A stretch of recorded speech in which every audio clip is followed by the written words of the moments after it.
Okay, so this is the 500i Proform Treadmill. It's quite old, but anyway, the buttons on these aren't working. I tried to patch it earlier. You can see 1 through 10 specifically have issues. 3 and 9 work, but the rest don't. And then obviously the rest start, and speed and all the other stuff is not functioning as we expect. So I'm gonna go ahead and show you what I did to make my repair. When you pull off the first layer, you can see a membrane underneath. That membrane is what drives this. There's 2 layers of this membrane. You can see the top layer and the bottom layer. I'm just separating the 2. These green wires that you see is my attempt to go ahead and repair it before, but it gave me intermittent results. Therefore, I'm going ahead and showing you how I'm going to try and fix it so that I don't have any issues going forward. You're simply going to remove the screws in the back. Here you can see all the different screws. That's a little panel that just came out that protects the cable that's plugged in, that's the cable that comes from the bottom. And then you have all the other screws. Here's these accessory kits that I bought, buttons, micro push buttons. You can find them on Amazon. I'm showing you 10 pinouts.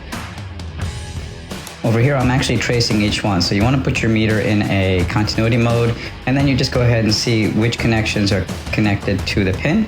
And that way you can ultimately gain a map of each of the membranes. You gotta do this for both the membranes. I'm just showing you for the one here.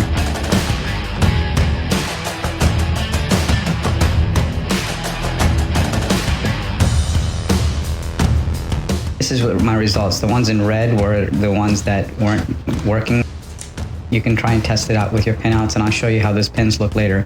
But here I'm just cutting out a template. I wanted to go ahead and do a temporary solution instead of going ahead and marking up the plastic on the actual treadmill. So my goal here is to put these push buttons onto this little mesh that I have. And first what I did there was I went ahead and I confirmed that I understood how the pins were working in terms of continuity, test the switches to understand how they're laid out.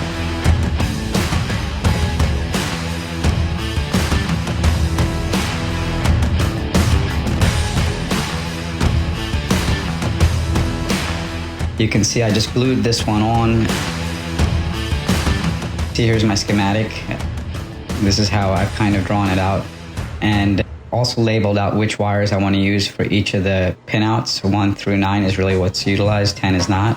And I'm not really using 2 based on the mappings that I'm doing, as I'm only working through a certain number of switches. Once you go ahead and glue everything in place, you can see that the reason I have to use 2 switches is 3 contacts that need to touch. So I'm tying 2 switches together, and before I do that, I'm just going ahead and mapping out all of those based on the diagram that I'd shared earlier. And you can see this black wire is really pin number 1, which goes through each one of them. I've gone ahead and soldered them. I'm just checking the connection, making sure that they're working as expected.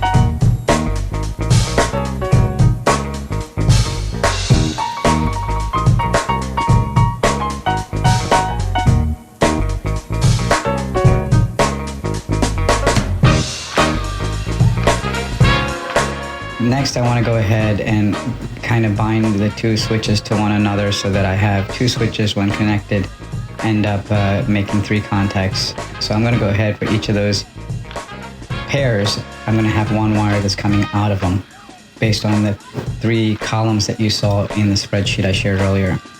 So simply go through and carefully solder everything together. Can check your continuity, and then once you're done, you'll have all your cables done just as so.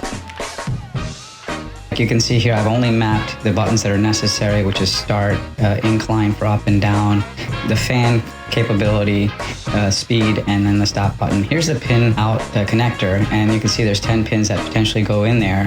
Here's how I've gone ahead and connected to it with the wire assembly that I put together, taped it to the actual unit. Here I'm going to start it, and I'm going to show you after I press each button. This is the start button. That's what I pressed. Now I'm going to go ahead and press the next button, which is the actual incline going up. And then the next button, you'll see the incline go down.